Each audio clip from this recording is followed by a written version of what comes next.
Hello, everyone, and welcome to the Influential Women Podcast. I have Terry Baughman here with me, and it's an honor for you to be here, and I get to feature you as an influential woman. Oh, well, I'm honored. Are you? Honored and humbled. Yes. Yes. Well, you are a big deal here in our city, and you do so much. So first, just tell me a little bit about yourself. Oh, gosh. Okay. I think, the first thing about me is I don't like talking about myself. I just I am that girl all day long. But I love to share experiences and those kind of things. So I will start off by telling about myself, though. I am a Pueblo native, and I am proud of that fact. Although my husband and I just built a house and moved to Colorado City, but we're still technically in Pueblo County, so I feel like I'm still in Pueblo.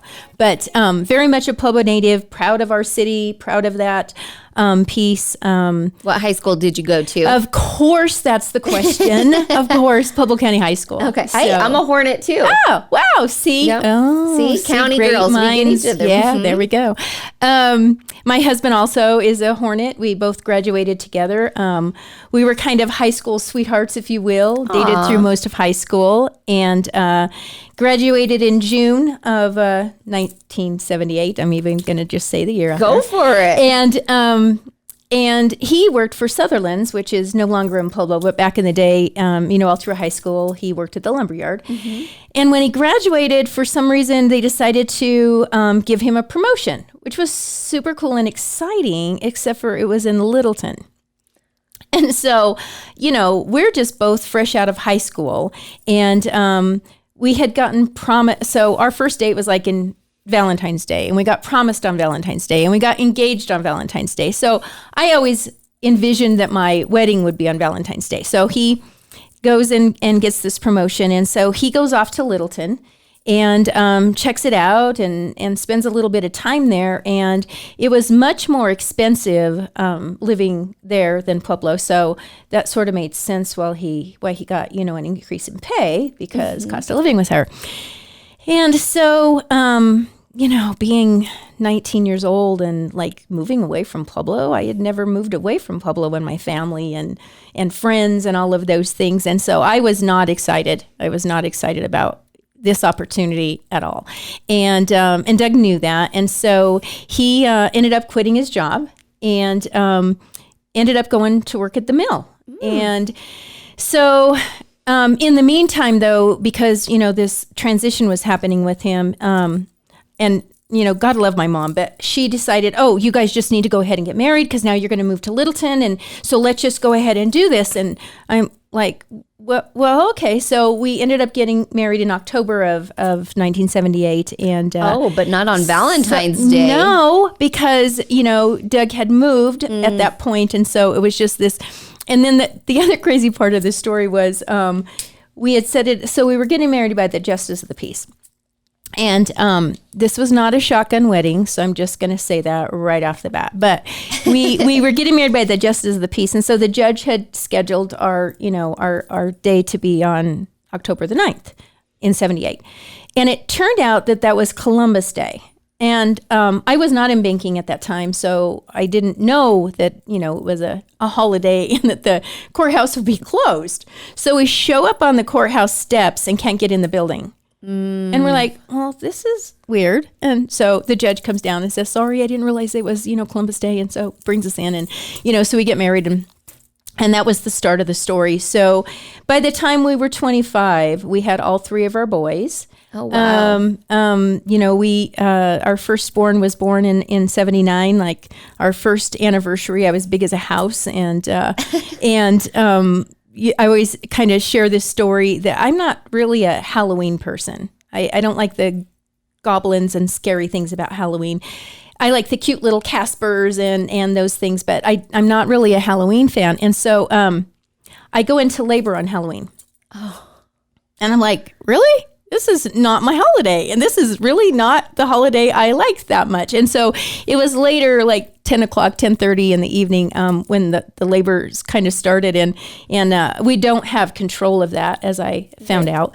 And so, we'd go off to the hospital. And luckily, my oldest was born on November the 1st. So I didn't have a Halloween baby because Halloween is just really not my holiday. And so, but our first, anniversary, I was just big as a house and just, going, oh, we need to just get through this. But, being kind of a girly girl, I had always really wanted a daughter. And so I, we had the 3 boys and we're like, okay, we're good.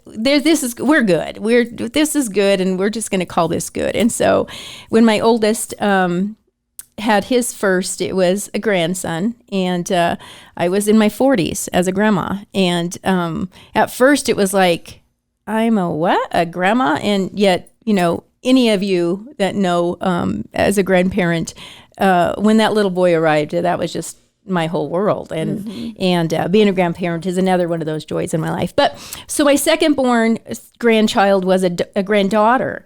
And so she was very girly, and I bet you she's not spoiled at all. Well, she's just, she just graduated this year. What? Right? She just graduated this year. Oh my gosh. And yes. And so, but she was a girly girl. And so I would always have like fashion magazines, Glamour and those kind of magazines around the house. And so Madison would come over and she's always looking in the magazines. And she was the cutest little thing because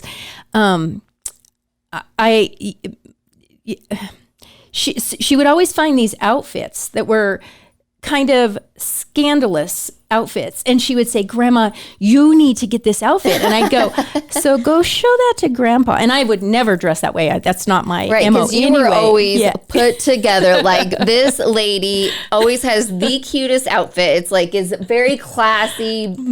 Like, I always love to see what you're going to wear next. Thank you. I do have a shopping addiction for sure. Where's your favorite place to shop? I love Boston proper. You know who else did? Was Midori Really? Clark. Oh. I've heard that name before. So it's a magazine, yeah? It is. You're going to have to share online. with me. Oh, yeah. Just Google Boston proper. Because well-made clothes and just cute and real stylish. And so Madison would find these pictures and Grandpa would go, no, absolutely not. But I remember her as a little girl. We had like this granite countertop in our bathroom with these big mirrors. And so Maddie would sit on the counter with these magazines and she'd look through these magazines and, she could see herself in the mirror. And it was just always adorable. But here's the deal. I'm a firm believer. I'm not religious, but I'm spiritual. And so I'm always, my glass is always half full, which may annoy some people, but that's me. I love that. I'm always looking for the You're bright always about everything. And that's my MO. And so she just loved all the girly stuff. But the thing that I learned, I do feel that the reason God gave me boys was this. So Quentin was the oldest grandson, and then Maddie came along. And Quentin, typical boy, always teasing her, picking on her, and she would cry and scream. And I just go, oh, man, boys are like this. They get in a little scuffle, and they punch each other, and they move on. Life is good, and everything is good. But girls are a lot more dramatic, and I am a girl, so I do know that. And so, as I realized that, God gave me boys for a reason, and they've been great. When people say that, you always are positive, and I don't know that I wake up every day positive. We all have stuff in our lives. We do. Every one of us do. But I choose my attitude every single day. And Absolutely. I think people should think about that. As a manager, I would, I am annoying, and I know that about me because I am positive. And there can be. I don't think it's annoying. It's only the grumpy people that think it's annoying. That's so true, because I'll walk in a room. And here was my deal as a manager. Every time I walked into the location, wherever I'm at, it's like, good morning. How are you today? How's everybody doing? And so this morning, Jenny, when you guys were having your little 9 o'clock powwow, I'm like, oh, I love the energy in this room. Oh my gosh, yes, because I love starting the day like that. I think if we start out with positive energy, it carries out through the day. And so, sharing those things. And so, and it always kind of gave me a check-in with the team to see how everybody's doing. And if somebody's not exactly like having the day, and I would always say this, I'd say, guys, look, the baby threw up this morning and the dog ate your shoe. And I promise you, every one of us have had those experiences in the morning where we just go, this is the start of my day. Right on. This is just gonna, but again, I would always say, when you walk in the door, do me a favor, leave your luggage at the door. Just drop your stuff, whatever it is. You had a fight with the husband, the kids were a pain this morning and the dog, whatever, just leave it out there. If you're really lucky when you leave today to go home, somebody has stolen it and it's gone. You don't even have to deal with it. But don't bring it into work. Yeah. Let's not affect other people's attitudes with that attitude. And I've never been the type of manager that wants to know your stuff. I'm not going to bring you in and go, okay, Jenny, tell me what happened this morning. Because I'm not that girl. I don't want to know your stuff. And so what are you a manager of? Well, right now, you're into the banking world big time. My world has changed. I managed for many years. I was branch manager, vice president of operations, where I managed, oh my gosh, tons of staff. And now, when we were Canyon National Bank, and then we were acquired by Glacier Bank Corp and became Bank of the San Juans. And when that happened, it was a change for me. And again, my glass always half full. So I'm the girl that just goes, I'm going to go with the flow, and I'm sure that this is all, I'm going to come out on the other side. So as we were going through that transition, and at that point, I did manage all of our retail staff. So that means everybody that's kind of customer facing in all of our branch locations. So a lot of traveling, a lot of, going to branches and engaging with the staff and doing those kind of things. And I love mentoring people. That is my soul. I wanted to be a teacher. And so I think that, and I remember when my boys were in school, I thought, maybe now's my time to kind of get out of banking and become a teacher, until I saw what teachers made. And it's really sad. It is. I was a teacher. Working on the weekend. Oh my gosh. It's just, teachers are not paid enough. And I mean that completely. And so, I feel like I get to do my teaching when I'm mentoring and grooming and coaching, other staff people or members of our teams, or, junior achievement is another one of my, I don't know how long I've been doing junior achievement, 30 years, probably done classes. Fun. And but here's the thing about junior achievement.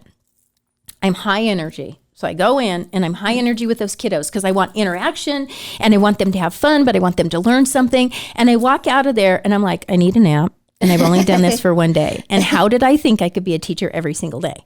Right. Because that's a lot. It's really hard work, the hours they put in. But I've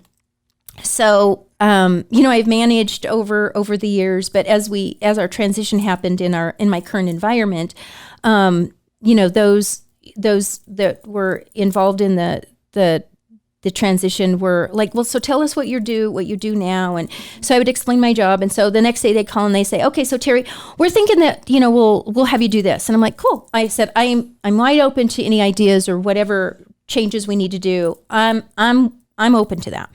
So then a few days later, I didn't get another call and go, okay, so we're thinking kind of along like this line. And I'm like, okay. And so as that transition happened, I ended up, being in the cash management role, which means that I engage with all of our business customers in our South Central market. So I manage those large business relationships in Fremont County, El Paso County, and Pueblo County.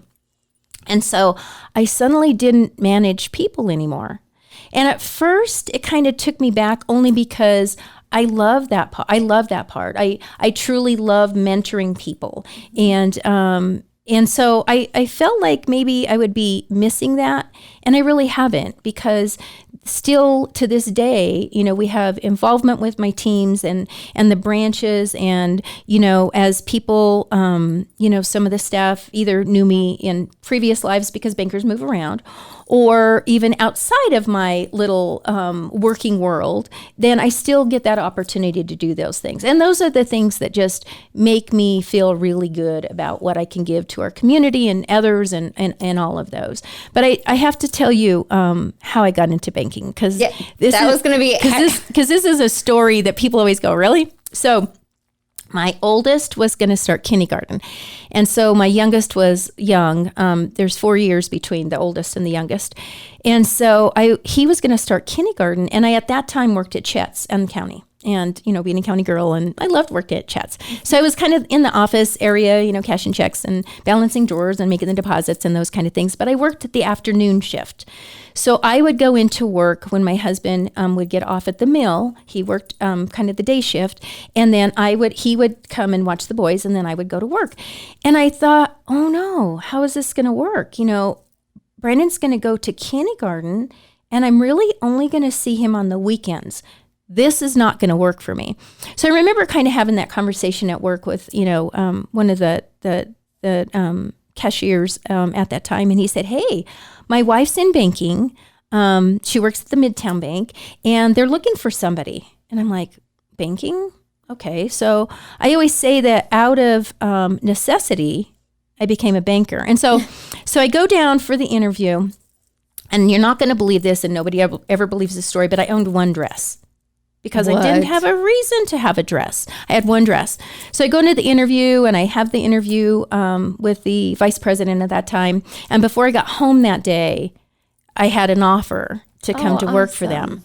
And I was like, okay, now the real stuff happens. I own one dress, and then it dawns on me, I don't have daycare. What? Wait a minute. My husband watches the kids. So you know this person. So at that time, we lived in Belmont, and right down the street from us was high school friend Mindy Todd.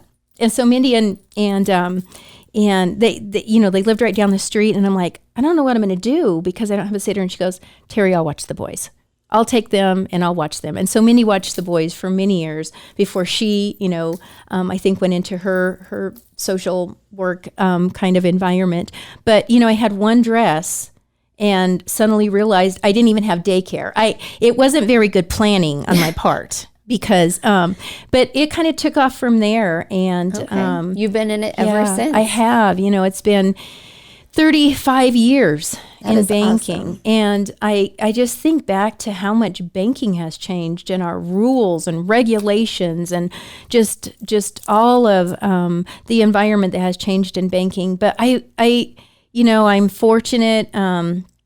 Math was something I loved in school. And so, I've been able to use some of those math skills and, play with money all day and do those kind of things. But, I started at the Midtown Bank, and then I went over to Minnequa Bank, and then Vectra acquired us. And so, stayed with Vectra for a few years and learned a lot of exciting and fun things through that experience. And then Public Bank and Trust, and then now Canyon / Bank of the San Juan. So it's been a great career for me. I wouldn't choose anything else. I really wouldn't know anything else. It's been a lot of fun, but knowing that, it was out of necessity. It wasn't like a plan that's what I was going to be as a banker. And I think, one of the questions I think you ask is, as a child or a little girl, what did you think you wanted to be? And I always wanted to I wanted to cut hair, and I practiced on my sister, so that was always fun. But then my sister would practice on me. And quite honestly, my sister was not very good because my bangs would always be crooked. And so I knew that my sister probably was not going to be a beautician, but a teacher or a beautician. And so, to this day, I love hair and makeup and all the crazy stuff. But, being a banker has been so rewarding for me. And I think that one of the things that I've really gotten, I think, out of banking is, and I always say this, I made eye contact, and so now this is going to be your project. Or, I made eye contact, and now let's see how many volunteers you can get for this event. So the one thing that I learned is I was very shy in school. I was not outgoing. I did like sports, but I wasn't outgoing. And so banking really pushed me to come out of my comfort zone. I had some amazing mentors. And the one thing about banking is it really truly was a man's world for a long time. I would not say it's like that now. It is very much evolved. But there was a time when all of management were males. And so some of the mentors that I got through that time were definitely in those roles, and they were males. But they pushed me and saw something in me that I didn't even see in myself. I'll never forget one time I had an annual review, and Peggy Wilcox, who'd been in banking for 100 years, and she was my manager at that time, and we were having our one-on-one evaluation, and she says, well, what do you want to do, Terry? What do you want to, what's your goal roadmap for banking? And I just kind of looked at her because seriously, it wasn't something I thought of. I always just kind of thought, well, I'll just kind of stay where I'm at. And you were comfortable doing it. I was. And she looked at me like dead serious, and this really serious look on her face. And she didn't like slam her hands on the desk, but she put her hands on the desk and she looked at me, and I'll never forget the look on her face because it scared me. And she's like, you've got to be kidding me. Terry, you have so much potential and you're going to go places. And, I see you in so many other roles. And at that moment, I think one of your questions is what would you tell your little self? And mine would be, believe in yourself, because I just didn't really know that. And you think a lot of younger people tend to not believe in themselves, or maybe not have the goals because they're still so young and they don't know at the time. Right. I do think that happens. And I think that sometimes my dad was construction, and so hardworking, leave early in the morning, come home dead tired. My mom was a housewife, but there was clean clothes and there always hot meals on the table, and very hardworking people. So, but I don't know that I really got any idea about what I would do when I grew up. I mean, it just wasn't kind of conversations that really happened in our household, and nothing against them, but that's just kind of how I grew up at that time. And so I think things are very different now, though, Jenny. I think that, there's lots of conversations with kids as they're growing up about what do they want to do when they grow up, and education seems to be a big piece of that, that can, help get them to that place. And not that they're not going to still, change their mind. I've taken lots of classes and customer service classes and leadership classes, and I took classes at PCC. So it's not like I didn't do some of the education as I went along the way, but, definitely that was kind of my roadmap, and I'm super happy about that. But back to banking, where one of the things in our environment is that we give back to our communities. And I love that because I see you everywhere. Yes. You know what I'm saying? Yeah. Like, you could give back. And that's so awesome. I admire that about you. Yeah. So what are you involved in? Man, over the years, I was on the Junior Achievement Board. I did 10 years with Public Crime Stoppers. And, oh, yeah, that's right. And, served as president, vice president, secretary, and treasurer, and those kind of roles. Right now, I'm president on the Child Advocacy Board, which is a really big passion for me because, the children in our community that need that service. Wow. It's an eye-opener when you get on some of these see boards. Those stats and see what's really going on. I know I'm on the CASA board, so very similar, Yeah, and I remember one time attending a CASA where they were looking for volunteers, and I remember sitting in that room going, wow, would I love to do this? But emotionally, could I do it? And I just knew that I wouldn't be the right person for that. I'm very emotional, and I was like, dang, I wish I could. And so I feel like I've been able to do that with the Child Advocacy Board by kind of giving back. One of the opportunities I had, though, was being on the CSAC board. And so that board was really interesting to me and gave me a perspective about Pueblo that I didn't know. So that board is through the county commissioners, and we actually, the group of us, we evaluate or meet with all of the nonprofits in our community that are seeking grants and funding from, city and state funds. And so we go out and speak with them and meet with them and have interviews where we talk about their numbers and they have financials they have to supply to us. But what was really interesting is I didn't know about all of the nonprofits in our community. And we have a lot. We do. And I didn't really realize, sometimes I feel like, I'm a Pueblo native, but I feel like I'm still sometimes in a bubble because I didn't know about that. And so knowing about all of those resources that we have in our community, and, I'm the first to just say, and I've always said this to staff and people that I've mentored or managed, go find your passion. Whether it's animals or children or elderly or, go find your passion and volunteer and help that organization. Amen. Because these organizations out there, these nonprofits out there are always looking for people to help and support in any way, whether it's monetary, whether it's time you can give, maybe it's sitting there and just holding some person's hand, whatever it is, just giving back and find your passion and get out there and volunteer. I have met the most amazing people and lifelong friendships that I would have never gotten, even as a Pueblo native, not doing those kind of things. And so I just feel so fortunate that in banking, you're kind of expected to get out there and do that. And I don't know how many years of volunteer time I've given. But I know, but you are a volunteer queen, and I appreciate everything you've done to make our city better. Thank you. It's been a lot of work, but it has been really rewarding. And, as I kind of in getting older and, my husband, of course, wants to retire tomorrow, and with this new move that we've had in this new house, I'm like, don't even talk to me about retirement. First off, every day I love my job. And I don't just say that, I love what I do.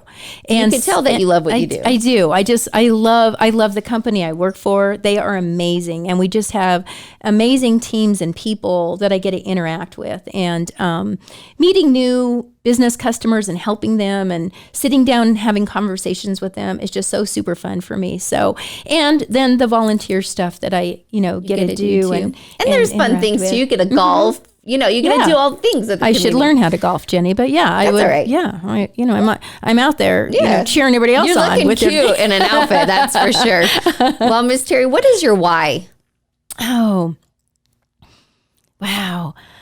I think my why is I'm a passionate person, and I mean, whether it's passion with my grandkids or my boys or, my family or my job.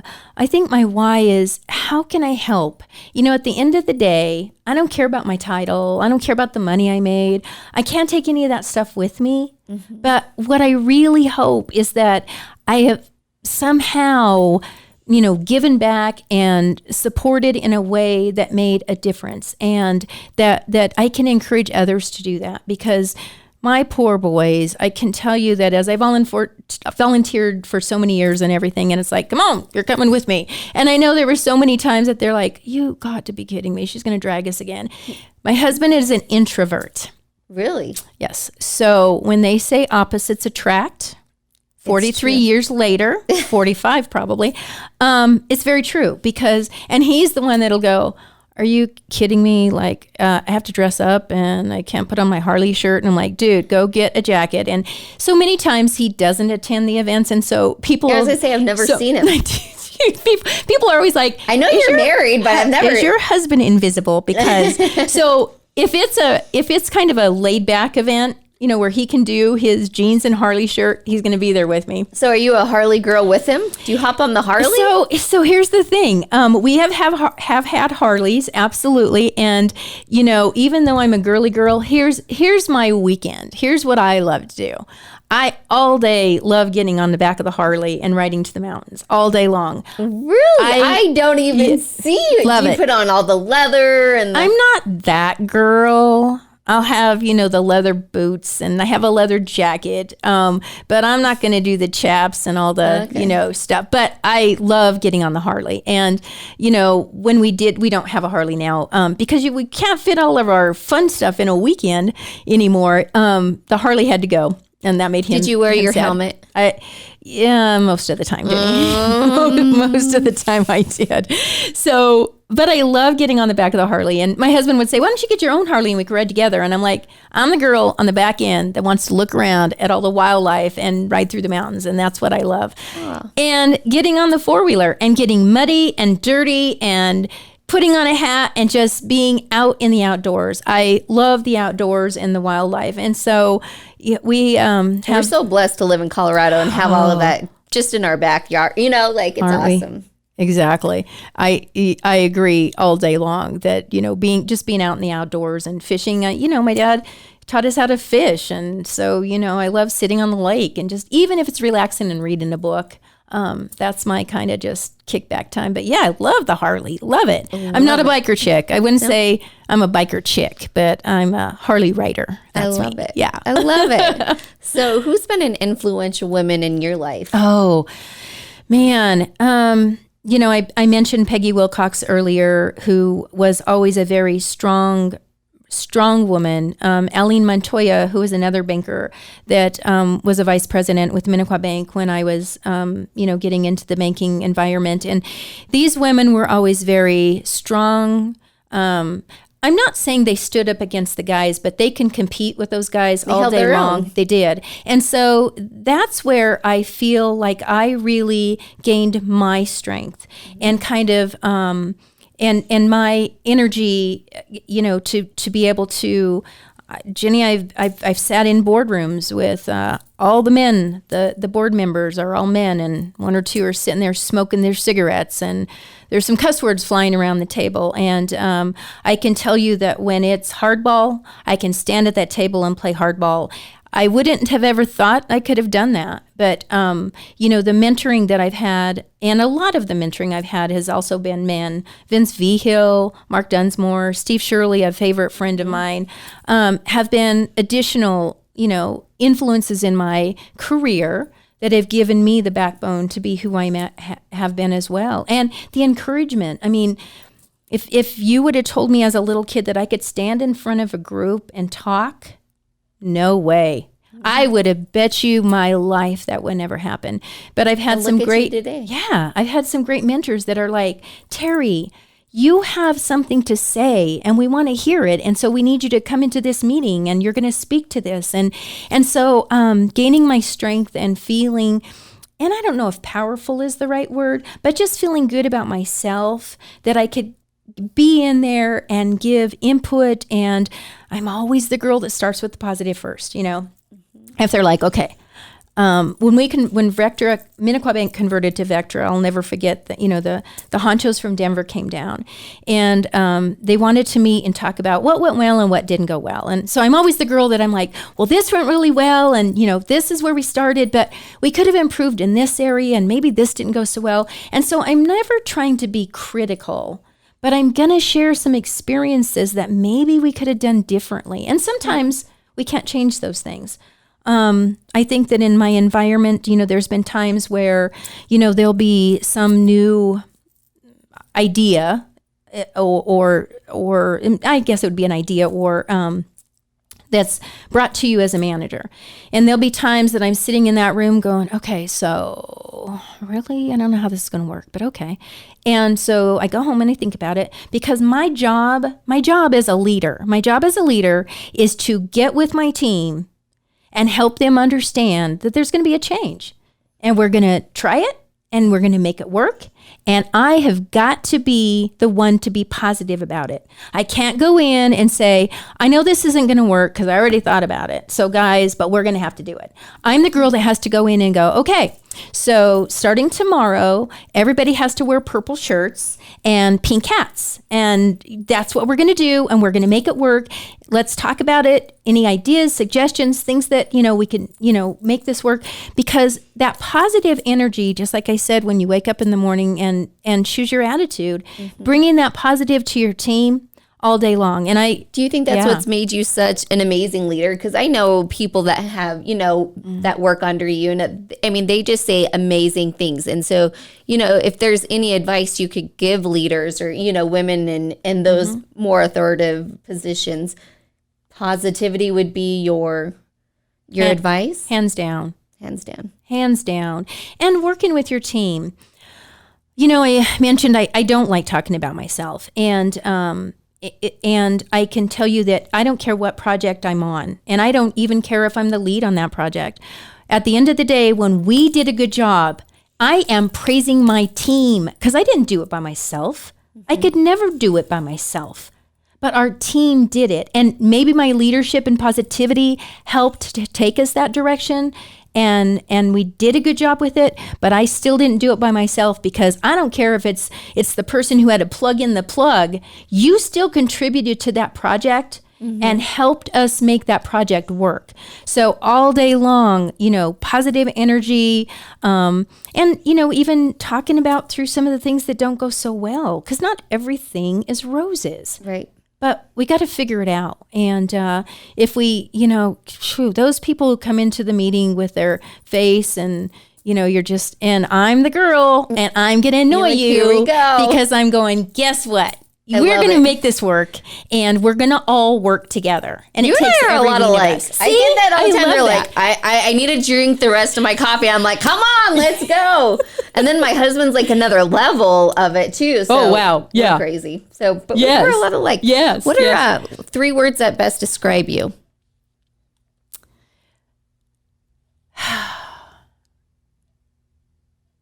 What I hope it is humble and kind, because I feel that I love Tim McGraw, and he's not too love bad that to look song. out, right? I know. And that song is like one of my favorite songs. See, Jenny. So it was so funny. The gal that gosh. hosts with the podcast and posting and stuff, she's like, well, you always ask the women, like, what's their favorite song that represents them? I told her humble and kind, like that. It's just a wonderful song. It just hits me in a certain way. Me, and I hope I'm that person. I hope that you know, I want to praise others and give credit to others, but I want to be kind. I think one of the funniest things, or one of the stories, I remember one time that I was having an employee that he was a little challenging. Loved him to death, but he was late to work like every day, and it would be like a different excuse. Like, Terry, the train was going across the tracks this morning, so I had to wait for the train. And I'd be going, you live over, okay. So pretty soon you start losing credibility with your team, with the rest of your team, when they see that you're not doing something about this employee who is late every day. Now, our goal was to open the door 5 minutes early and close 5 minutes after. That was our goal. That way you catch the early birds. And catch the people that are, you know, right there at the end of the day. And so it wasn't that he wasn't there with his drawer on time, but he wasn't on the 5 minute rule. He wasn't doing the 5 minute rule. So I could kind of see that the team was kind of struggling with, you know, is she going to keep letting him get away with this? And so I, you know, had several conversations and like, I don't want to write you up. And I know you don't want me to write you up, but if this doesn't improve and you don't change, that's what's going to happen. That's where we're going. So, you know, it finally came to that point. And so I'll never forget when he walked out of my office that day, he turned around and he said, I just want to tell you something. If you fired me today, I would probably walk out of here going, did she just fire me? Because you're always so kind. He goes, you're very stern. You're very direct, Terry. You tell me exactly what you're expecting of me, but you do it in a way that I don't feel like you just beat me up, but I get the message. And I'm like, good. I hope. That's what I want. Yeah. Exactly. Because we don't have to beat people up. No. He knew he was not doing what he was supposed to. And did I want to have that conversation? No, I didn't want to. But here's what I also learned as a manager. I hated and still hated discipline in employees. Hated it. It's not, I don't think any manager ever likes that. Right. It's not easy, but it's part of the job. So what do you do to get through with it?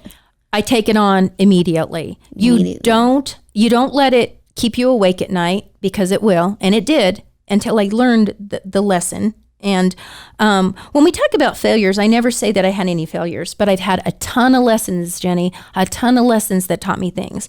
And so what I learned was you got to take it on right now. So if I would notice that maybe, there was a situation that an employee maybe didn't handle a customer the way that, I'm all about customer service. And so, I never ever discipline anybody or have conversation in front of others, because I just think that it wouldn't feel good to me, and I don't want it to feel good to them. Now, of course, naturally, when I say, Jenny, let's have a conversation in my office. Now, I always say it positively, but the rest of the team is going, oh, they're going in the office and the door's closing. But then, we sit down and have a conversation, and it's like, look, let's talk about how that could have went differently. Better.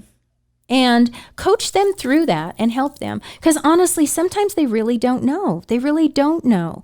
Even for myself, some of the mentors that I've had in my life, watching how they handled a customer situation or an employee situation, I learned from those things. Mm-hmm. And so I think that's how we grow and learn. But, and I love that in you, because that's where you're like a mentor to other. Like, you really want to help them be a better person, because I think you've had that mentorship in your past where they're like things you didn't even think of and you're grateful for, and you are the person you are today because of them. Absolutely. And I think that, I have seen management styles where, they're going to keep all the secrets to themselves because they're afraid somebody's going to take their job. So they're not going to share or mentor others as they probably should. And here's what I say. If I mentored you and you got my job because you can do it better than me, then guess what? Shame on me. And absolutely good for you. Because that's what we should be doing. We should be wanting to mentor people to take our jobs. We seriously should. I want a whole bunch of mini-me's. I always say that. Mm-hmm. I want mini-me's out there just making things happen and making people happy and taking care of customers and great leadership skills and all of those things. And so I've never been afraid to share. I've had, situations where a teller will come in and say, I really want to learn your job. I want to know what you do. And I'm like, come on, you know what? The next time I go out with a customer, I'm going to take you with me. And they're just, like, what? Because I want them to learn. If you want to learn something, go ask your manager. Go find that person. If you want that job, if you want somebody's job, go and talk to that person about, how do I get where you're at? Absolutely. How do I get there? And I am hopeful that person says, let me show you how. Let's start working on it. Because that's what we should be doing. We shouldn't scare people away. We shouldn't hold all the secrets or the keys to the job. We should be sharing those kind of experiences. Absolutely. Because the more successful your team is and the more knowledge, at the end of the day, it raises everybody up. Absolutely. Absolutely. But I think taking things head on, another thing that I learned on early on was what keeps me awake at night. And there was lots of things. I did learn some lessons. I was the first to work and the last one to leave. And I spent way too many hours in the office thinking that that's what I was expected to do, because that was my mindset. I thought I had to be the first one in the office and the last one to leave. And I realized that affected my relationship with my spouse, which was not fair to him. But he didn't ever really complain.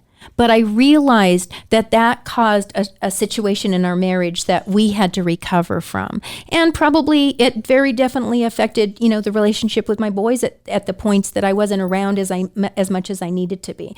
So what I learned was, what was keeping me awake at night, I learned to put a notepad by the bed. And when I laid there at night going, oh my gosh, I have to make sure to get these 3 things done, I would just write it down. And then I could go back to sleep. Exactly. Mm-hmm. Because there were so many years, seriously, of nights where I laid there going, oh my gosh, I got these projects and I got this stuff and I got all these things that I got to get done. Do you think women just do that in general? Because I do that. I do think we do. And it's not always just about work. No, Jenny, we're harder on ourselves. Mm-hmm. And I can say that personally, I've had some conversations with my daughter-in-laws to say, quit being so hard on yourself. Mm-hmm. Who cares if that table's not dusted, guys? And I was that girl. Mm-hmm. I was that one. I had to be the perfect wife, the perfect housekeeper, the perfect employee, the perfect manager, and you can't do it all. Mm-hmm. I'm going to say that one of the things that's outstanding about you guys, you and Matt, is this. when we say play hard and work hard, that's you guys. I see you guys working your tails off, but you're making memories with those little kids like people should be doing. And I didn't do that. I spent so much time focused on the house and, making all this stuff perfect. I'm guilty of that. Matt's good for me in that area. Good. Because I'm like, all right, we got to pick up before we go have fun. Like I'm totally you. So who cares if the toys are on the floor? Like the only person that's going to know Jenny is the guy that breaks into your house. And you know damn well he's not going to pick the toys up. Right. Nor does he care if they're on the floor. So I think that's one of the things that I've passed along to my daughter-in-laws is that, guys, go out and make memories. Take care of your family. Be with your family. If there's dust on the table, this is the girls. They always say this. Okay, when you come over today, I didn't clean house.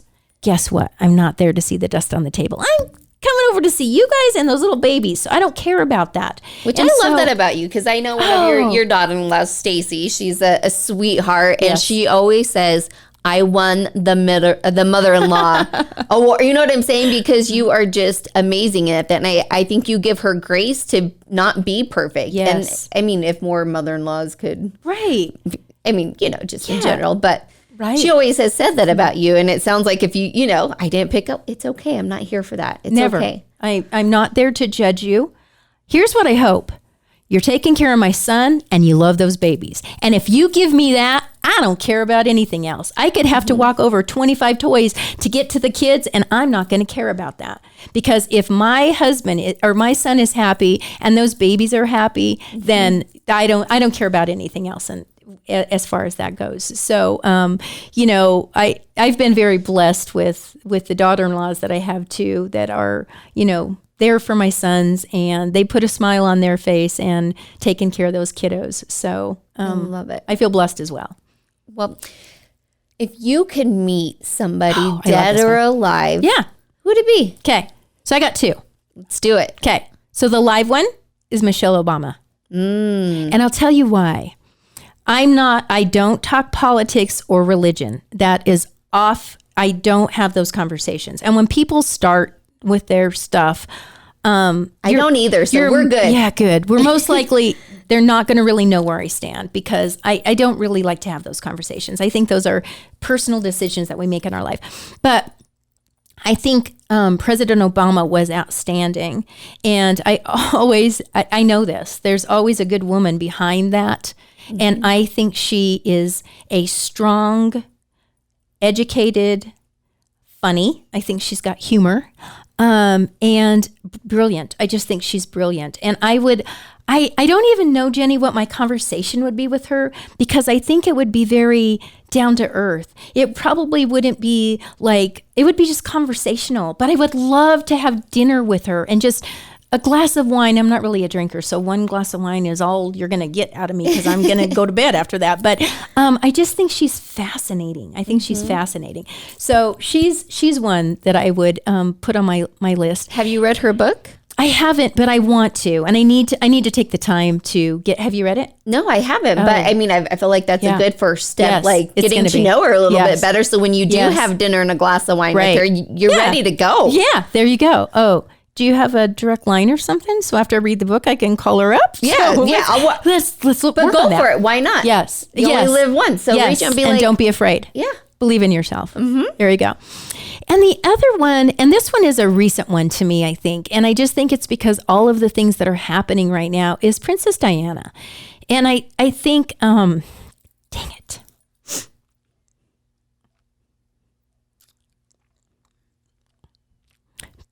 Because I'm about family. I think what's happening with those boys makes me really sad. Because, wow.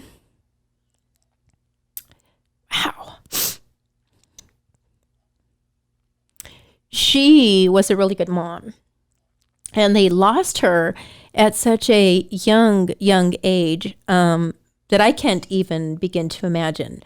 And a hard age too, because and the struggles those boys have gone through, and some of those stories they have shared about losing her, and but I guess when I say that she would be that person, what I would want to know is, how do we fix this?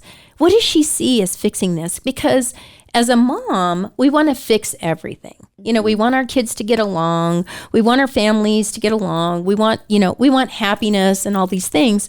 And I just think it's really sad what's happening in that situation.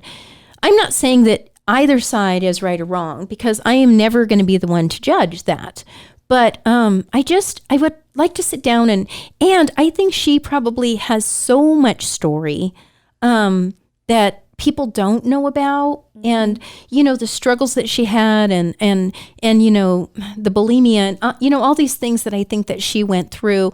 But again, here's the thing: when we say that we choose our attitude, Jenny, she had to choose her attitude, because she every time was classy and on mark at events and wherever she was and whatever she was doing. What I loved, though, is when I would see her doing service to others, and where she was giving herself, and she didn't have to. I mean, we know that sometimes those that have money don't necessarily maybe, dig in the dirt.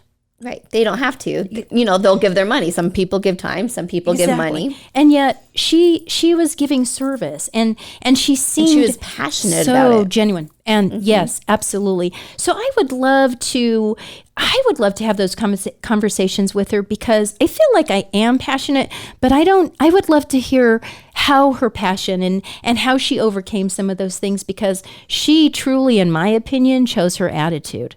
She did. And is that what you admired mostly about her? I think so. I just think I think she is a class act, and, I just, and not being there for her boys. I can't imagine that. Even sadness for her, not being there for them. But those would be and I love Oprah. Oh, who doesn't love Oprah? Would you love to just sit down with, I would love to have a girls' day with her. Yeah, absolutely. I just think she, here is another person who chooses her attitude. When people have watched her over all these years, and then some of her story has come out, and you just think to yourself, wow, you would never know that. You would never know about her struggles and the things that have happened to her. And yet she chooses her attitude, and she smiles, and she's happy. And I think she's so genuine. And I feel like when she is having her interview moments, and that she's always trying to do it in a very positive way. And I love that, because I think sometimes when there's those interviews happening, I feel like sometimes people are trying to just dig up dirt. They want to know the dirt. And I'm not that girl. Because that's what makes headlines. Exactly. And I think that's what bothers me about the news, is exactly that. There's so much negative, and, I don't even watch the news anymore, because I can't handle, being a positive person. Right. I just, half the time I don't know what's going on, which isn't good, but. Right. And you're right, Jenny, that's what sells. And why is that? Why is it the dirt that sells? Why isn't it the good that sells? Why aren't we looking for those kind of opportunities? There's the news story, I think it's Channel 13 or ABC News or one of those, that at the end of their news story, every time they have a feel-good story.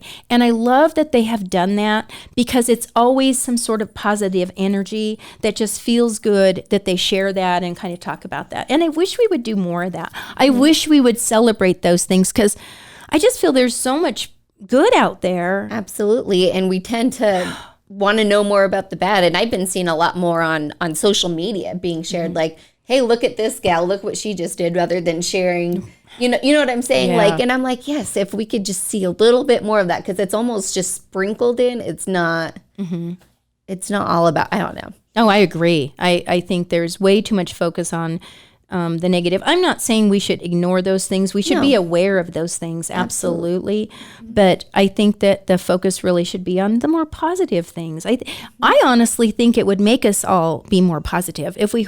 I just feel if I heard more positive, we would be more positive. So there. There you go. That's her quote of the day. And, I always ask, like, what song best describes you? Is it humble and kind all day long? I love that. But I also kind of see, I'm walking on sunshine. I mean, I see that in you. there. Yeah. I don't know. You know, I thought you were going to say that one. No, I really think humble inclined. I just, but I love 70s rock. Do you really? Love 70s rock. Nick Donovan, every morning, dude, you are rocking me out as I'm just blasting it out in my car. I love it. And what's so funny is I'm a horrible singer. Prove it. I can't even start to prove it. But I love, the happy and the rock and stuff. It just makes me feel good. I wasn't country until Garth Brooks started. And Garth Brooks converted me to country. Oh. He really, really did. And so he's another one. I love his songs and so much good meaning in him. And his energy. My brother Have you seen him in a concert? Oh my gosh. He's fantastic. Yes. Oh, when he was free at the fair. Oh. I was there. So my brother is 8 years younger than me. And I don't know why Garth Brooks reminds me of my brother, because my brother is kind of like, kind of bouncing around and just sometimes this silly stuff. And every time I see Garth just out there on the stage, just having fun and bouncing around, it just reminds, because he's kind of built like my brother too. And so I always just kind of think, but I just love Garth's energy and his compassion and, and I his love songs. Garth. Yeah. He's a good guy. He is. Him and Trisha. Yeah, I love Trisha. She made me cry at the concert. Yeah. Oh, really? I just love her for some reason. Yeah, something about her. Yeah, they're so what's great. left on your bucket list? Like, what else do you want to do?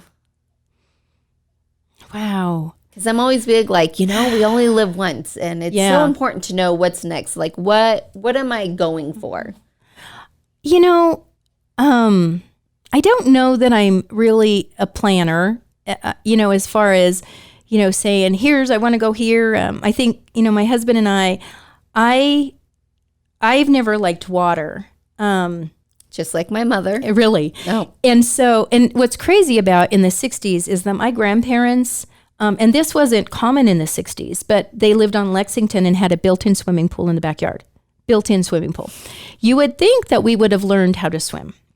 But my mom was very afraid of the water. And so she put the fear in us because she would, every time we'd get by the pool, she would go, oh, get away from the water, get the girls away from the water, blah, blah, blah. So I learned to fear the water. So my husband always wanted to go on a cruise. And I'm like, I don't think I could do a ship because I would be so afraid. So our 26th anniversary, he finally convinces me to go on a ship. And so we, did the cruise. And so from that time, we did many years of cruises. And because they're not so bad. Yes, not at all. I mean, it wasn't at all. In fact, my husband actually taught me how to swim.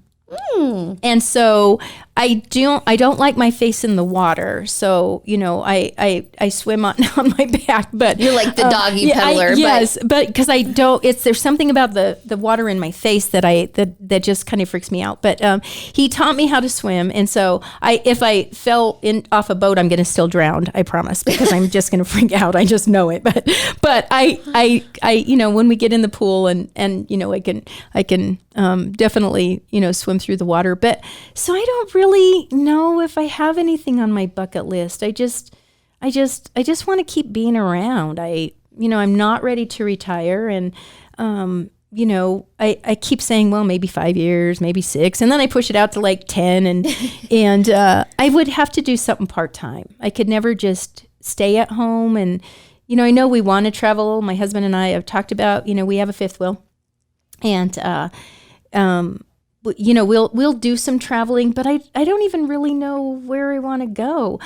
I feel like I'm kind of a homebody, because I enjoy being at home too, and gardening and just that outside stuff for me. I love doing weeds. What do you do for self-care besides pulling weeds? Because I like pulling weeds. Yeah, dude, we're a lot alike. Oh, scary. I love pulling weeds. My husband's like, seriously? Yeah. I'm like, I love it. Yeah, exactly. I mean. And then I get my kids to live it. I'm like, who's ready to go fill up a bag? See, there you go. Exactly. For self-care, so I have most of my life, I'm the girl that gets up and works out in the morning. That's my That's how you look amazing. And what do you do for your workout? So I have an elliptical and a treadmill and a Bowflex, and I just recently bought I recently bought a rower because one of my daughter-in-laws got a rower, and she's like, that thing is all over body. And I have for many years had been going to Iron Athletes, and every time Simon would make us do a rower, I would under my breath, I was saying bad words. I was. and he would go like this, Terry, you're making that face again. I'm like, oh yeah, I'm not smiling, I'm sure, because I hate the rower. But I bought a rower. And so, I do different things. And how long do you put aside for that? At least, I'm up by 4:30. Okay. And so there's many times I'm still the girl early in the office because I am an early bird, but I'm in bed by 8:00. So, see, there you go.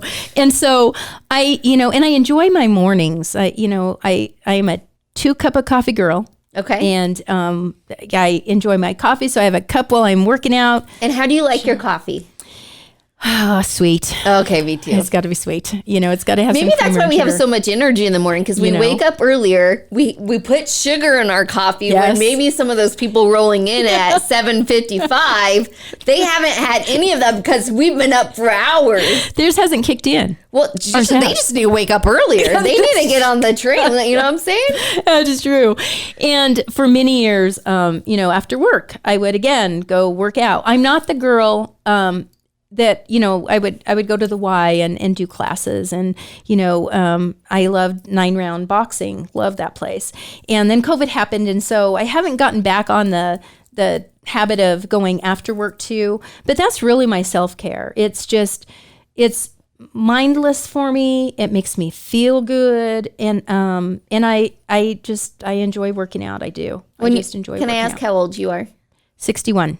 Oh my gosh. 61, and just look at her. You are in fantastic shape. Thank you. I'm sure she's in better shape than I am. Yep, 100%. Oh, well, I can start feeling some of that now. I definitely don't have the energy that I did in my 50s. I felt like I did kick ass, and there would be girls at the gym and go, holy crap, and look at the weight and but it just feels good to me. And when did you start that? Was that something you were kind of raised with, or is it something you just developed? Well, so my mom, she was a stay-at-home mom. So Jack LaLanne, I think was his name on TV, and he did these. So you have to Google him because this is way before your time. But he was this guy that worked out and he did it on TV. And so my mom would do that. And so then I think I learned that from that environment. And so for 100 years, I would do Body Electric. So now I'm really showing my age. I love it. So I'd get up and do Body Electric and get on the treadmill for a little bit. And then there I was with my day. And, I always had to do it early in the morning because when you have 3 kids, you got That's the only time you have. Exactly. And so it kind of just stayed with me, that kind of working out in the mornings and getting that done. And it just makes my morning go. So do you think your mom influenced that in your life and showed that it was important? And did your sons value that too? Because they saw you doing that. I definitely,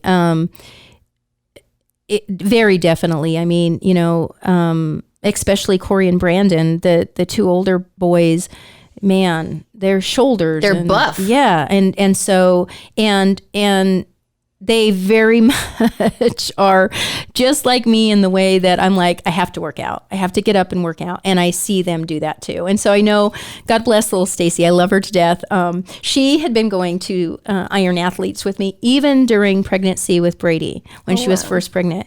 And Simon would, help her to do, some exercise. Yeah, modify and do those things. And so, now that, Stacy's got the 2 and Corey is still the one that gets up in the morning before everybody gets up and he heads to the gym. I mean, that is his thing. So yes, the boys definitely did that. My oldest has a whole basement full of equipment, and that's his time to go down and, work out. And he does that as well. Do you ever have days where you're like, oh, I can't work out? Or you just wake up like, I'm going to work out?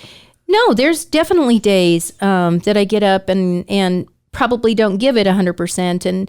And then, and here's my deal, then I get done and I'm like, well, that was a waste of an hour. You barely did whatever. So then I have to have this discussion with myself to say the reason you get up and that early is to get that time in and do it. So yeah, there's definitely those days, and very seldom do I skip a day. I mean, that might happen once a year, and I mean that seriously. Wow. So because it is part of my day. That alarm goes off, and do you have to have coffee before? The cup of coffee is brewing as I get my tennis shoes on. Okay. Yes, and so that cup of coffee I drink while I'm working out. And when I get done with my workout, then I go shower and have my second cup of coffee while I'm, doing makeup and hair and all that stuff. So yeah, it's that's my morning. That is absolutely my typical morning. And if something out of the ordinary happens, like the dog decides that she wants to go for a walk or something, and I'm like, oh, seriously.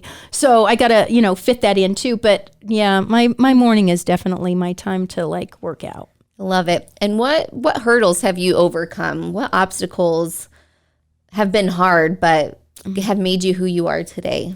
Definitely shyness.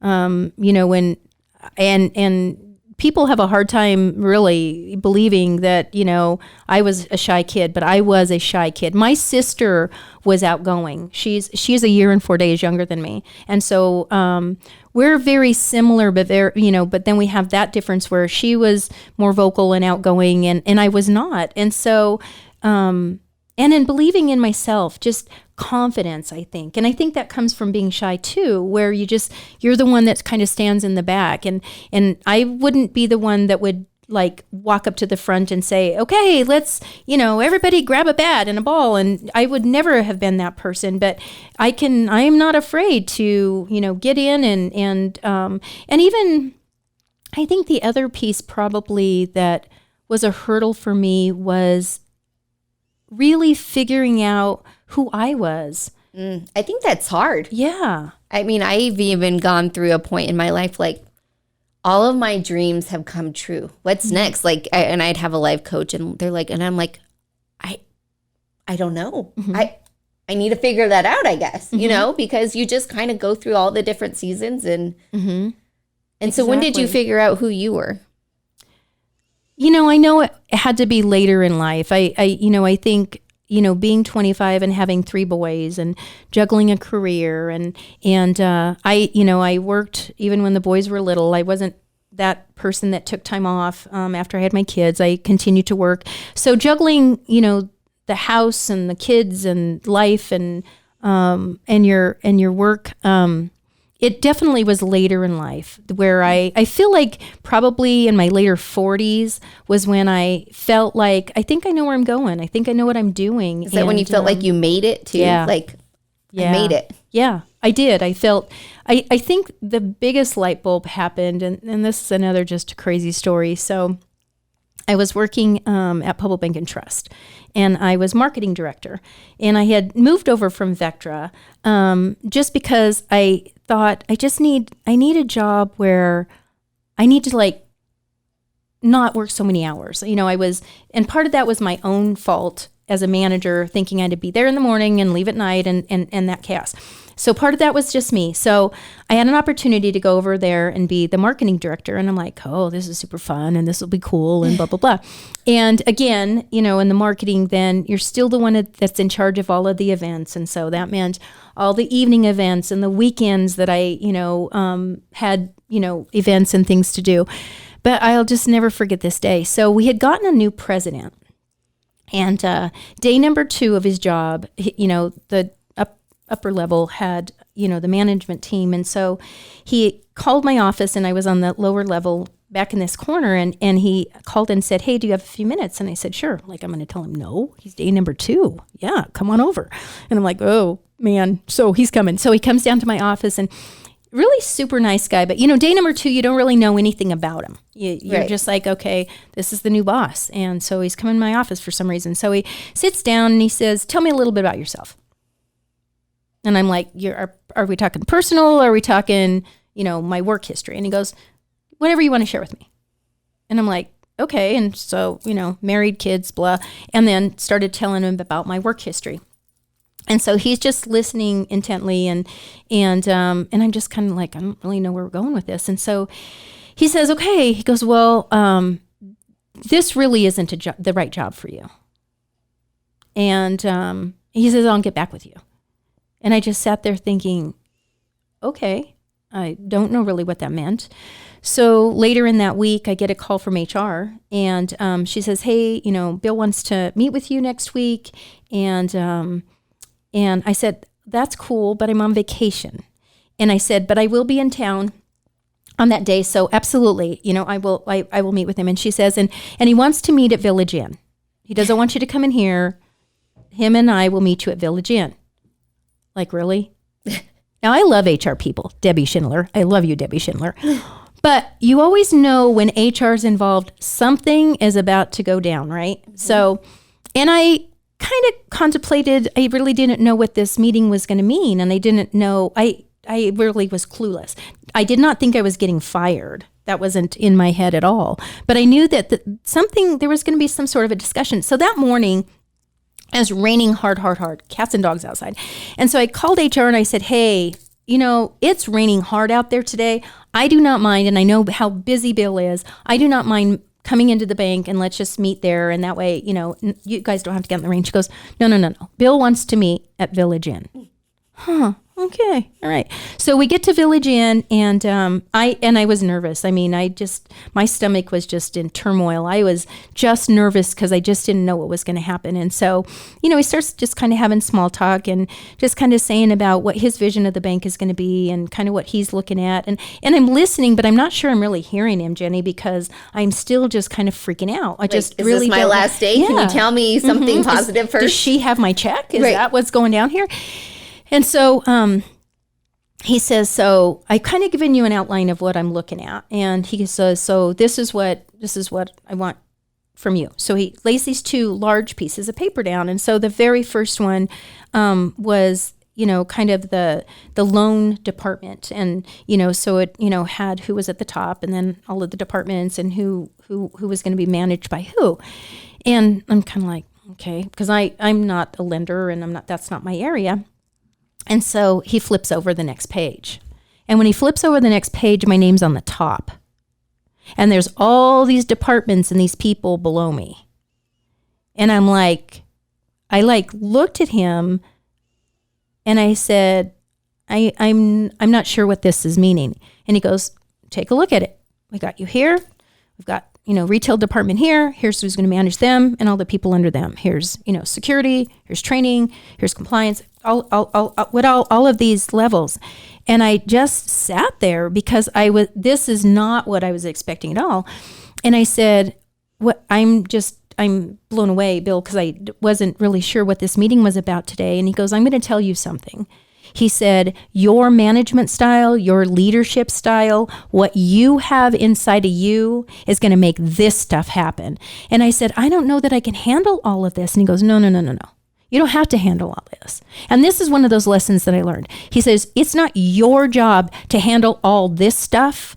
All these people right here on this level, it's their job to handle this stuff and this stuff and this stuff. You manage them and they're going to manage the rest. And I was like, oh, wow. And I said, I really have to think about this. Not that I'm not, honored, but I'm a little overwhelmed. And I said, Bill, I came to this position to slow down. I came to this position to just kind of get my life back. And I said, I really will have to have a discussion with my husband to make sure he's going to be on board. And he goes, I'm not asking you for more hours, Terry. I'm asking you to manage this. And I'm like, okay. And I said, and then he proceeds to tell me, I want you to come back and tell me what you think your salary request would be. Ooh, and I'm sitting I like there, it. And I'm just sitting there going, it was mind-boggling to me. So, I went home and talked to my husband and God love my husband because he is so quiet, but he's also level-headed. I can be kind of excited sometimes and he can be the one to kind of calm down the crazy.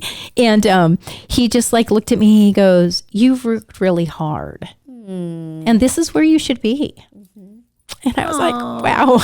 So that is so awesome. Went back in and, laid on the table what my thought was, and he said, done. And so Bill Tandy, who is, in another state, I believe Texas now at this time, running another bank, was the most, and I've had some amazing presidents that I worked for, but Bill really was one of those people that I just, many of our presidents, they kind of like knew the lending side and maybe not the operation side. And that's kind of how our environment was. Not Bill Tandy. He knew operations. He knew lending. He knew the whole gamut of what happens in the banking industry. And so he took me outside of my box. He put together this little, we would go in the mornings at like 6 o'clock. We met at the bank. And by 6:30, we were at the radio station with Nick Donovan. And our goal was, it wasn't advertising. It was giving information, banking information to the community. And so we had a hotline, like this phone that sat on this desk in the bank, where if people, they could call this phone number and leave a message on what topics they'd like to speak about. So every morning as we're driving to the radio station, we're like 7 minutes away. He's like rattling off these ideas. And I'm like, oh man, because he's just bright and brilliant.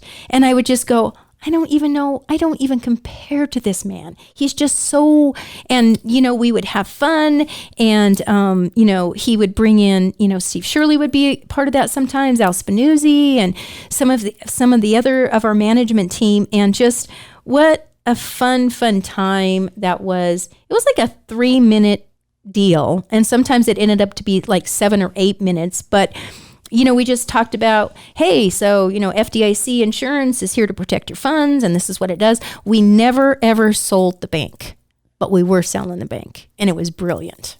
Brilliant. But he was amazing. He was amazing. So he was a very influential person in your life to be where you are today, because he saw something special in you. Like your husband said, you worked hard and you deserved it. Yeah. And in those few minutes that he sat at my desk that day, he made a decision to change my world. And it was that moment that I think I really realized, holy crap, you did it. You did this. Look where you're at. Good job. And, so I've had so many exciting and just priceless, and I feel so blessed in so many ways of the people I've interacted with and met that have helped coach me and mentored me through my own personal life, work life and personal life. So how did you balance it all? Being a work wife, kids, husband, how did you manage all that? I kind of mentioned that I probably didn't do the best job for a while in that area, because I really wasn't sure how I was supposed to balance it. My thing was, my mom, there was a hot meal and clean clothes, and the house was always spotless. I mean, that was our environment growing up as a kid. So here's my boys. They get out of school, and every day, Jenny, because this is how anal I was, you had to dust, vacuum, and make sure the house is picked up and clean. And so that happened every day. But it also helped to make sure that there wasn't fighting in the house while I wasn't home. So I think that there was some of that helped them. And, the daughter-in-laws will tell me, thank you for having your sons do those things, because they're really good at helping with the house. Aww. And so I think, that part makes me feel good. You had to do it every day? Yeah. Yeah. Yeah, I did.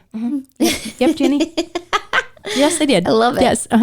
So, so I think that, I thought I had to be super mom. I thought I had to be super leader, super, manager, and wife. And I didn't do a good job. I figured out, later on that, there has to be a work-life balance.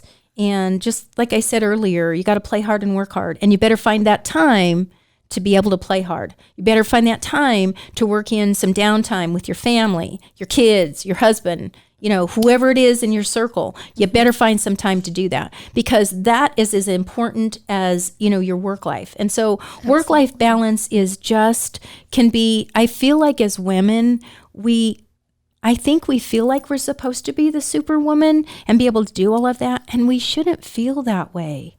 So, but why do we still feel that way, even though we know we shouldn't feel that way? But so self-talk. I'm a self-talk girl. Mm-hmm. And so I got to talk myself through it to go, no, you don't need to be there this morning at 6:00. You can be there at 7, and let's go read a book. Let's go do something with the kiddos before you leave the house.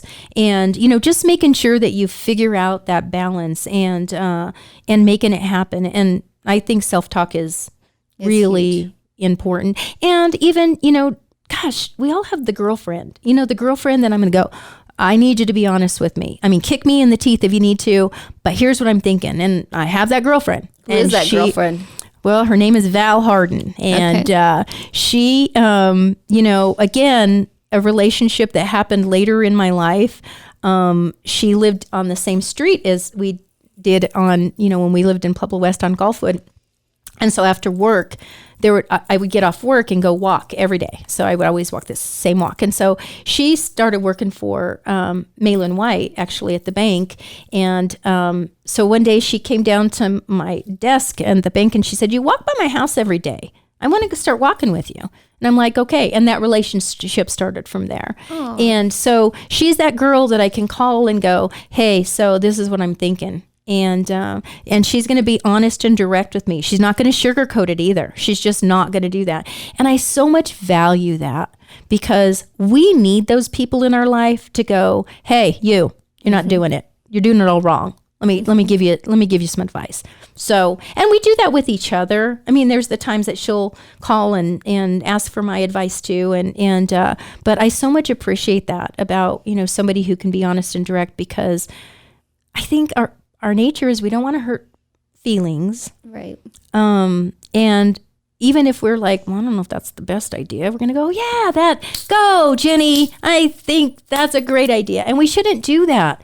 We really should be honest to say, here's what I think, that in theory that could work, or maybe tweak it this way, but we should help each other as women. Say, you are working too hard and you need to take some downtime, and who cares about the house? And so that's why I think that for me, sharing that information, with the daughter-in-laws sometimes, to go, it's okay, guys, because that dust isn't going to hurt anybody at all. That's right. Let it go. Just let it go. What's something nobody knows about you? Wow, something nobody knows.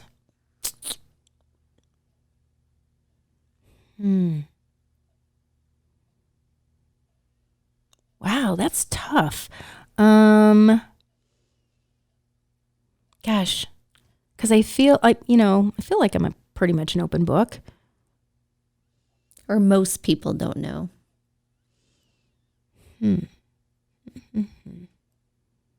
Man, I can't.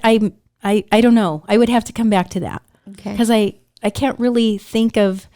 I don't know. What are your beauty tips? Because you're always so well put together. What are some of your tips? Gosh, so going back to my mom again, not only was she the housewife, but you came home and she had makeup on and her hair was done. I mean, that was my mom. And so I think that I got that, that from her as well, is just making sure that it doesn't matter if you're a housewife or you're, the vice president or whatever you are, or the president of the company. You better look good and you better look nice. And so, my secret is just, I say I work out so I could eat shitty. That's what I say. Because I'm not going to say that I eat really well, but I try to balance it. But here's the deal. I also know that, can I go through life, the rest of my life, with no chocolate?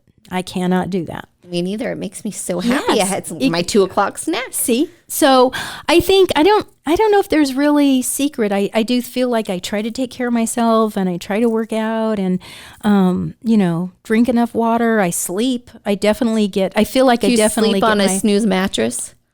Okay, Jenny. So there is a snooze mattress in our spare room, and I'll tell you why. So we had bought a fifth wheel a couple years ago, and they have really crappy mattresses on them. So Isaiah, who actually used to work for Simon, and so Isaiah used to be one of the coaches at the gym when I went. Yeah. And then we stole him. Yes, I know. And yeah, good job. That was a good steal. Sorry, Simon. So, Doug and I went in there and I'm like, I told him we need a mattress for this fifth wheel because, this is going to be our travel and this mattress is horrible. And so we definitely went in and got a snooze mattress. Now, our home mattress is one of those, I don't know. So my husband snores. It's on an adjustable base. Yeah. Yeah. That goes up and down. Yeah. Because he snores. And, but he can't sleep sitting up. So I would like him to sit all the way up so he quit snoring. So that you ever mattress. just punch him or plug his nose? I do that sometimes. Jenny, he wakes me up so many times at night. This is nightly. And so I'll be nice at first. So, okay. So this is something you're not going to know about me. Most people aren't going to know about me. Here we go. So at first I'll just kind of go, babe.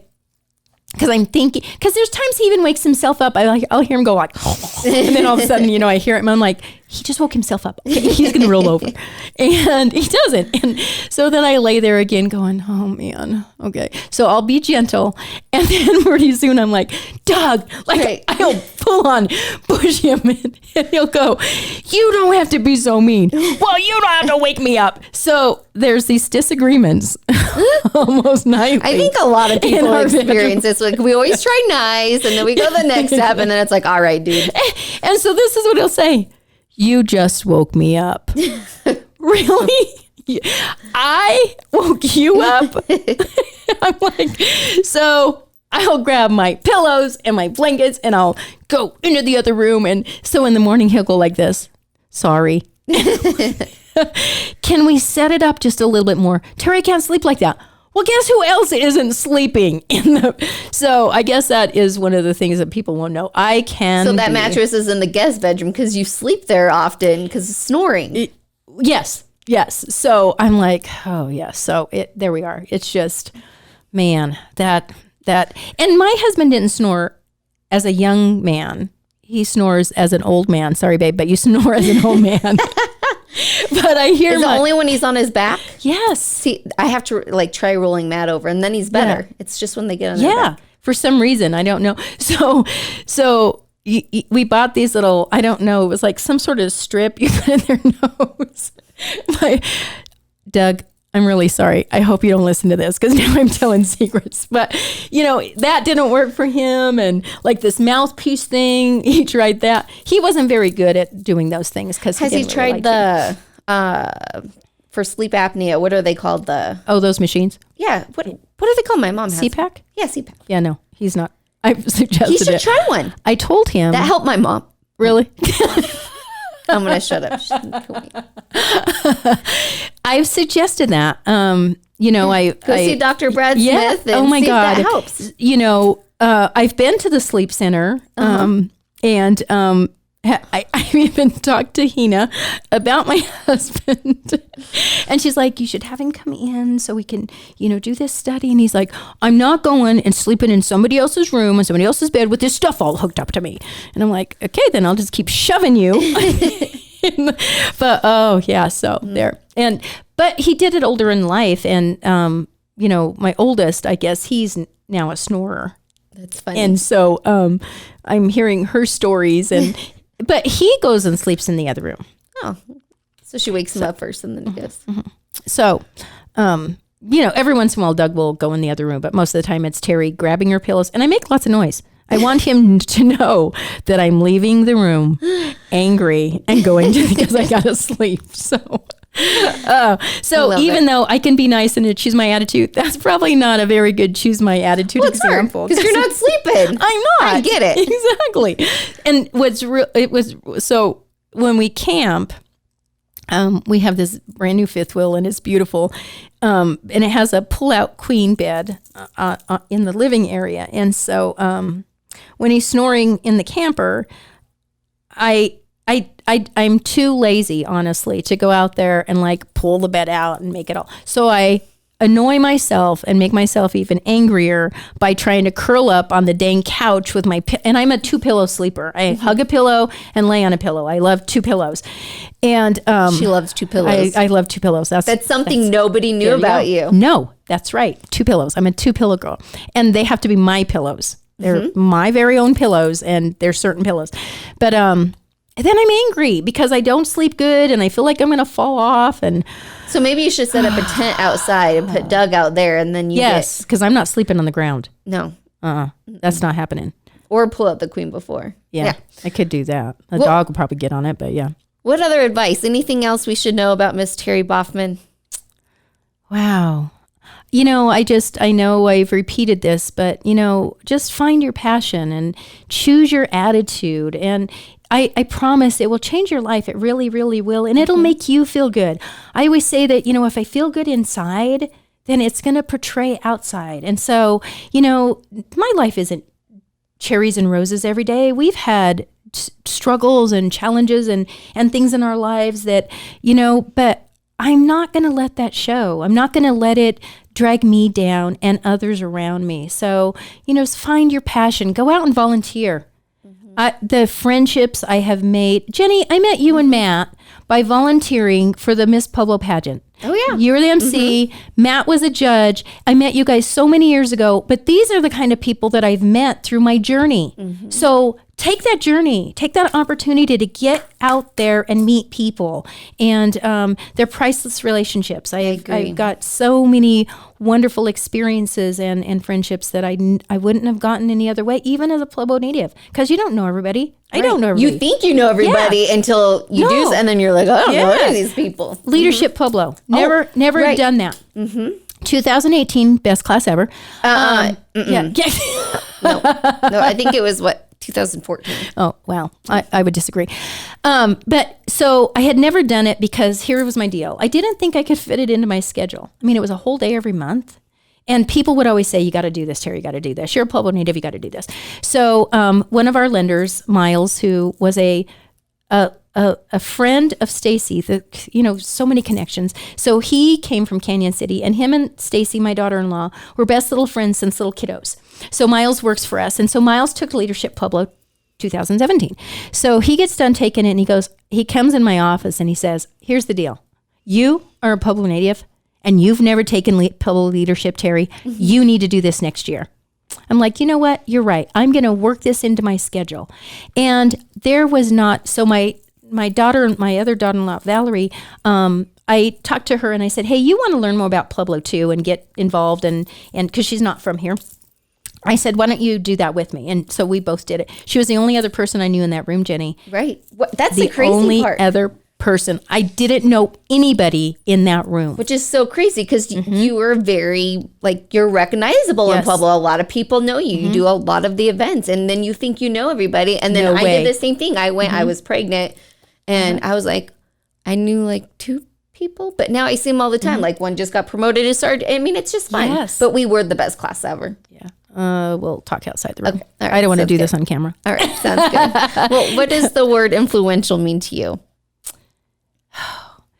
I think it's a powerful word. I just think it's powerful. And I think when we talk about women, and maybe we don't want to say that we're powerful or strong, but I think we are. And everything that we give, we give our heart so much.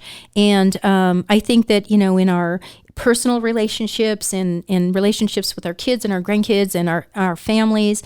I always start with family first because I just think that's most important. But then in our work life, I think we've got to be powerful and we've got to be able to be strong, to take on challenges and whatever it is that's going to hit us that day because we don't know. I mean, there's days that, I live by a list. So there's a list on my desk every day. And I feel really good when I can mark off 2 things and not add 4 things. But I live by that list. And so I never know what that day is going to look like. And there's those days that I'm going, wow, this is where I'm going today. And this is what I got to take care of. And this is my challenge for the day. But, I think I think influential just means powerful and strong and willful. I just think that that's what women should feel. And it's okay to feel like that. We should feel like that. Right. I even know earlier you're like, well, No, I don't know that. You know, you've been, well, I mean, I see you a lot in the community and all the amazing work you do. And I think you're a powerhouse. Like you have made a name for yourself, but you do it with such grace and with, you get the respect from people. And so I admire you in so many ways. Thank you. I'm grateful for you. I'm grateful for you being here. Absolutely. And just thanks for being a powerhouse. And thank you. Thanks for being a guest on Influential Women Podcast. Well, it was fun. And so thank you so much, Jenny, for the opportunity, because it was great. Absolutely. And you have one amazing story. So make sure you tune in.